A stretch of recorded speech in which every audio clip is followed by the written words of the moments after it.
Hey everyone, welcome back. Today, we're diving into a super useful tip for 2025, how to hide your Google contacts. Whether you're trying to declutter your contact list, keep certain numbers private, or just organize better, this quick guide will have you sorted in no time. Google has made this process straightforward, especially with the latest updates to their app and web interface. Let's jump right in. First things first, make sure you're signed into your Google account. Open the Google Contacts app on your phone or head to contacts.google.com on your computer. It's all about accessibility, so choose whatever device you're most comfortable with. Once you're in, you'll see your full list of contacts staring back at you. Now, to hide specific contacts, start by selecting the ones you want to tuck away.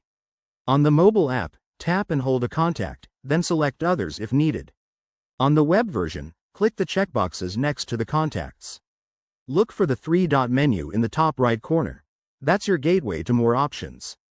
Click it, and you'll find Hide from Contacts or something similar, depending on your device. In 2025, Google has streamlined this, so it might say Archive or Move to Hidden Label. Select that option, and poof, those contacts are out of sight. But wait, there's more. If you want to hide an entire group, go to the Labels section in Google Contacts. Create a new label called Hidden or something discreet, then assign your selected contacts to it. This way, you can easily unhide them later by going back to Labels and selecting the group. Remember, hiding isn't deleting, so your contacts are safe and sound. One quick tip. If you're using this on multiple devices, sync your account to ensure changes show up everywhere. It's a small step that saves big headaches.